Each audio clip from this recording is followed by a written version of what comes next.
Day one, Greenie. Rise and shine. What is this place? Can you tell me your name? I can't remember anything. Who put us here? We don't know. What's out there? The maze. Every morning when those doors open, The runners look for a way out. And no one has ever survived a night in the maze. what happens to them? We don't belong here. I think it's time we find out what we're really up against. Everything started changing the moment you showed up. It's a girl. Thomas,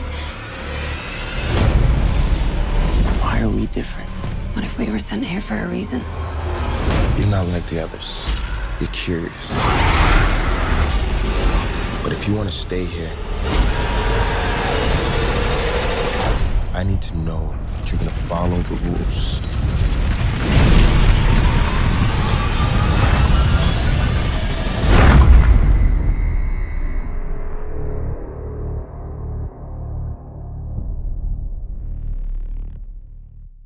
Hello, and welcome to another episode of Brettcast Movie and TV Talk. So here I am, continuing with my one movie discussion, not review a month, and so for December, I picked The Maze Runner to talk about. Now, I usually don't do this like by bullet points, and yes, I have a lot of points, but I'm just gonna lump everything together and start with the big point first. So the biggest thing I found in this movie is how there's sort of this tone or something where the other characters in the Glade don't want to escape. I don't know if I said that right, but it's true. When Thomas starts asking questions to Newt, and Newt's all like, yeah, we've tried that and it didn't work over and over, there's the initial thing that no one will tell Thomas what the maze is and what's in it, and they don't tell him about the Grievers until the party scene and when he's chilling with Newt. There is the biggest problem that they reveal later in the movie, that the runners have the entire maze mapped out, which is information they literally kept from everyone, and this brings me back to my initial point. No one wants to escape the maze. Or the Glade, wherever it is. Seriously, watch the movie and you will see what I mean. They say they've tried all these ways to get out and nothing works, and so they've exhausted all their ideas and just given up and accepted that they're trapped here forever.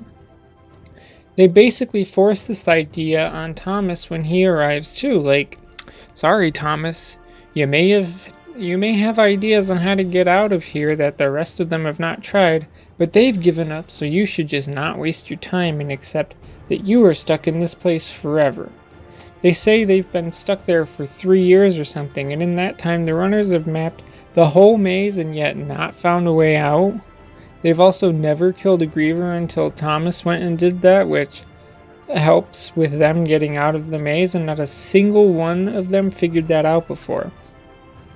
They just thought that the Grievers are scary and tough to kill, so we better just leave them alone and they'll leave us alone too. You guys have machetes. You can come up with a creative way to kill one of them like Thomas did. He was unarmed. And yet you don't. Everyone wants out of this maze and the Glade, but they've just given up and decided to live there because it would take too much effort and a little bit of sacrifice to find a way out. I find it dumb that Thomas is the only one to really try to do anything, and yet they just punish him for being smart because what he does is against the rules. Like when Thomas runs to the maze, he saves Albie and that other runner guy, and then at this town hall meeting, Gally is just like, you broke the rules by killing that Griever, and one guy's like, he saved Albie, and Gally responds like, did he? Yes, you're just dumb, Gally. He fucking saved Albie. He kept him alive while fighting the Griever. Obviously, he saved the guy's life. Albie is the one who went into the maze and got stung or whatever. Maybe he shouldn't have went in there.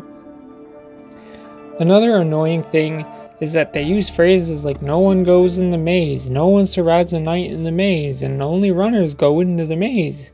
Those aren't the exact quotes, but you get the point.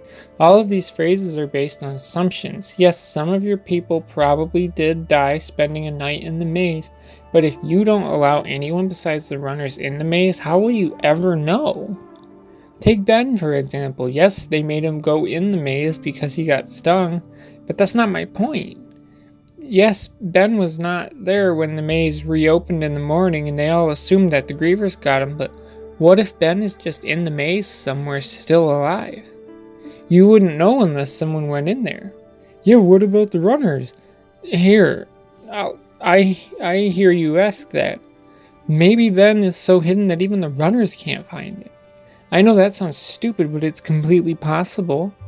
The amount of lies they tell Thomas is absurdly stupid because they all want Thomas to accept that he's stuck in the glade like the rest of them with no way out because no one wants to put in the effort to actually try to escape from the glade. One phrase they say in the movie that really hits my point is when one of them says something like, "Just stay out of the maze and you will be safe with us." That's all these people care about is safety and staying alive. And yes, that's part of survival instinct. I know. And I would be doing everything I could to get out of there if it was me. Even killing grievers and all that. I know, they're a bunch of teenagers, but they aren't stupid. And they know what they're doing. I feel like the people who are watching this whole maze experiment would just get bored like, yeah, they've just stopped trying and accepted that they're stuck here with no escape. How boring would that be? We've made all these monsters and well now we can't use them except for, the few time that a glader gets stung when they sacrifice some guy to the maze. That makes our job more boring. Lastly, one thing that annoyed me is how many made up terms they use in this movie and don't explain the reason. Like, when Thomas comes up, they call him a greenie. What does that mean? What does the color green have to do with being a new guy? When I looked it up, it says that green is used to mean like immature or raw, but in the way the movie uses it, it's like he's the new guy because Thomas is the new guy. He doesn't act immature or raw if you ask me. He's the smartest one who shows up there. Yes, they don't know who Thomas is and what group he can go, what group he fits into. Maybe that's why they call him Greenie, but even Unproven doesn't really fit into what I just looked up. I honestly think that out of all the movies based on teen novels, this one has the least smart characters because they want Thomas to be the one guy that does everything and saves everyone, which, spoiler alert for the Death Cure, he does. He's the hero of the story anyway, so I get that's what the purpose of the setup was, but it's stupid. One of their guys dies. I forget the name of the kid. It was the larger kid. He dies. And no one but Thomas gave a shit about it. And it's not till even in Death Cure when Thomas has to fight against what the fuck's his name? It was, I don't remember. But, when he has to fight that dude in Death Cure, it's just like, Thomas is the only one who shows any caring or emotion for anything. He is the one single thing that is good in this story. He's smart. He has emotions. Limited emotions.